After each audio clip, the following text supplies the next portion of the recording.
Okay. I anyway wanted to ask the first question to Wade, Guyton. Okay. Who has his main piece in the foyer, as we call it, in the building. And it is the second time, if I'm right, that you are presenting a new series of your pictures, paintings, in these forms, in 2 stacks of 13 panels leaning against the wall. A sort of battery of images, of which only 2 can be seen at once. How did that come about? Not to display them, to hang them.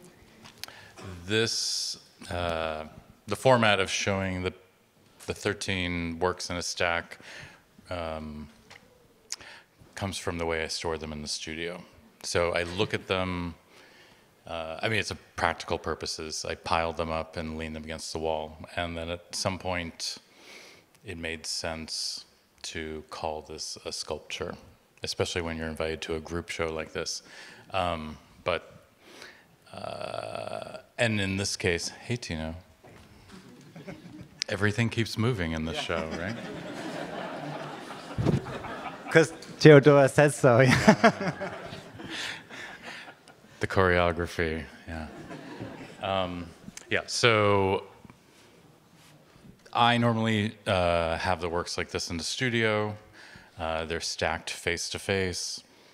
There's not a lot of room, so they end up making contact with each other. And this became interesting to me, but also when people come to the studio and they are interested in how the images rotate and the landscape kind of behind the activity changes over time from day to day in the studio. So this, I guess, made sense for the concept of this exhibition. And yeah. What will happen with the stacks during this exhibition?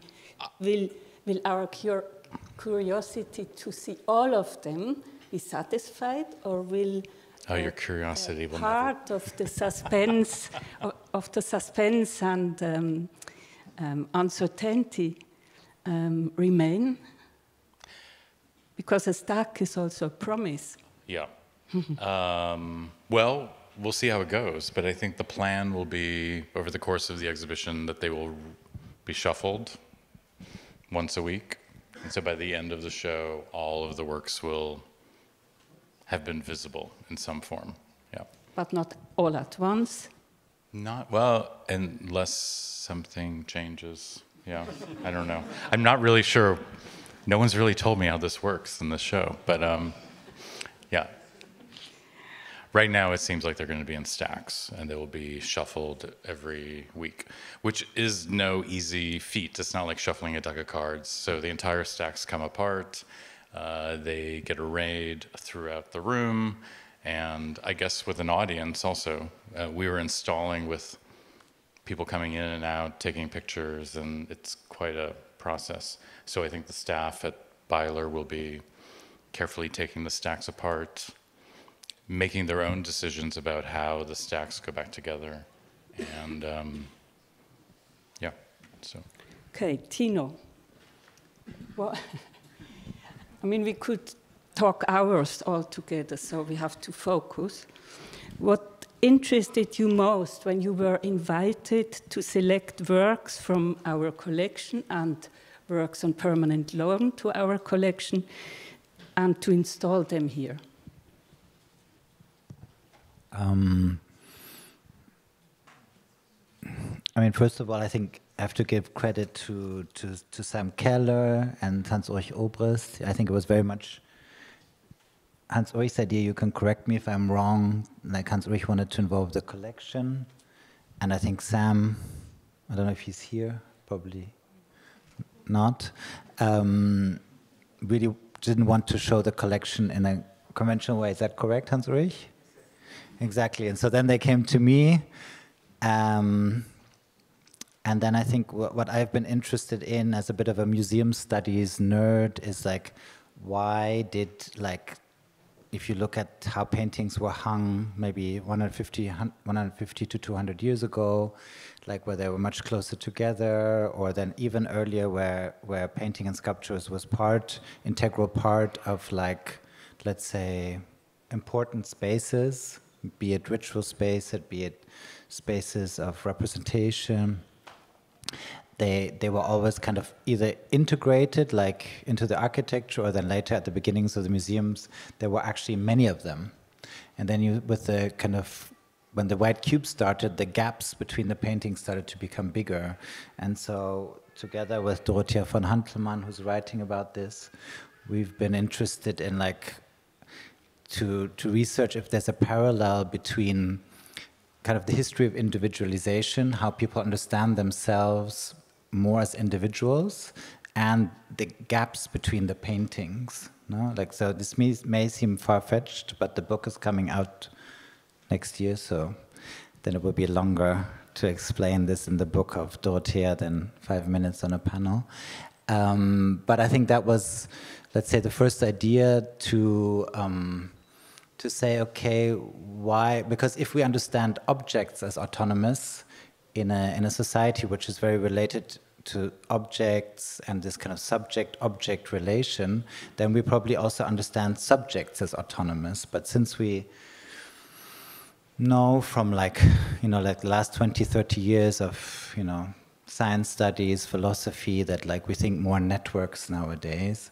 And so I was interested to do a display which is more connected, but not rigid. That's why they're moving. So then I told this idea to Hans-Ulrich, to Sam, to you, I guess, at some point, like, to have these rows, to try and reconnect these paintings, not like in a kind of Petersburger Hängung, but to kind of also show that they can be in relation, but they are also in relation. I think if you see the Mondrian line or you see the Ellsworth-Kelly line, you realize, like, yeah, like, it's the same idea traveling through different objects.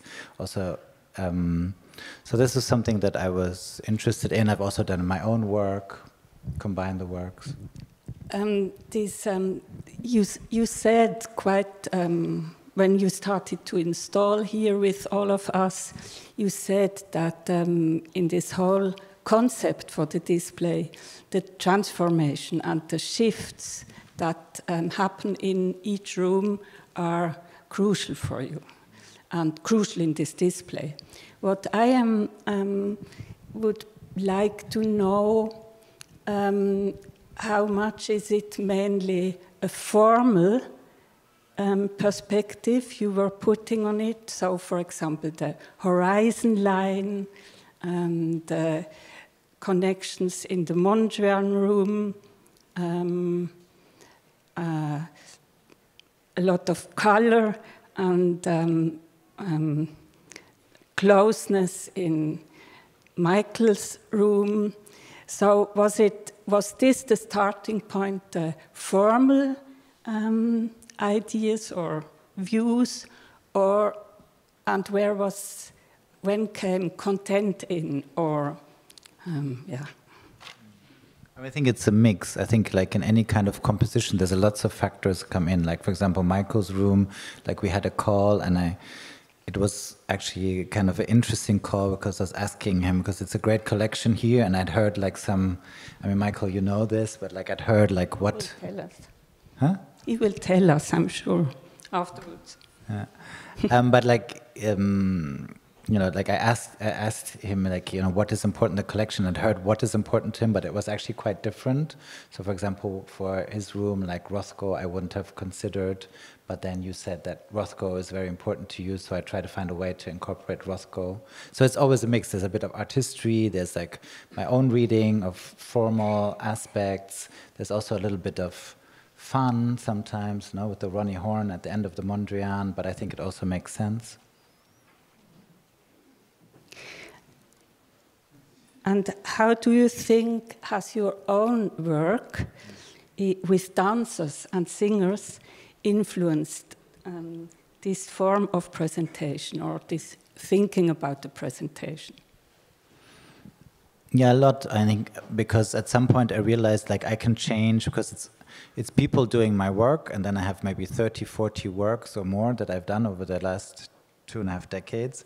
And then I realized I could easily go from one to the other. So around 2018 at a show at OGR in Torino, I started to move from one work to the other, or like incorporate one work in a bigger work.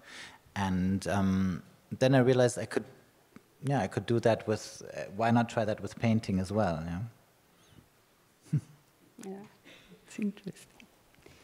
So Michael, as Tino already mentioned, and as we know, you were prepared for the way your paintings would be shown. Tino has explained it to you and discussed it with you in advance. However, I had the chance to be with you this morning when you first saw it.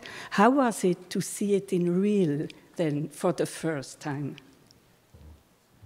Yeah, Tino's got such a sweet way of putting things, and then walking into the room, I was like, cheeky bugger, just slap the content out of all of this stuff.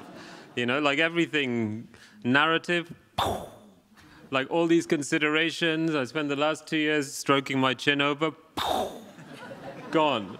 You know, and there's just, like, forget my paintings. I mean, poor old Rothko. I mean, the guy looked like he was not picked from the team, but still hung around.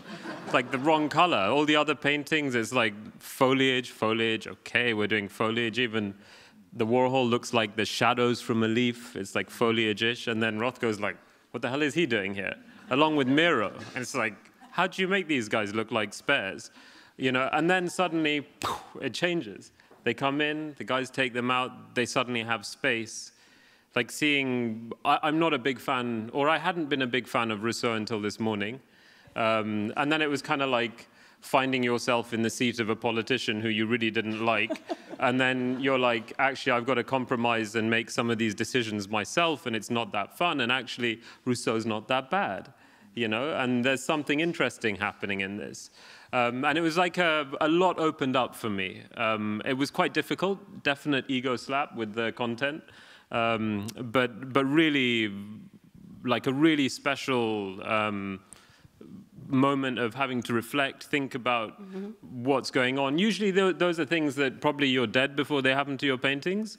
And again, it's kind of amazing to be able to have that. And I just have to say, I'm so grateful for all of the things that you chose to do and the ways you did them. Because it was a very, difficult but really revealing experience. Yeah. But yeah, I mean this kind of presentation emphasizes certain layers in your paintings, and others are less present. And as you just described, when the art handlers are following the plan, how should I say, the choreography, or Tino take away a few of the paintings, do you feel then that the balance between the layers in your work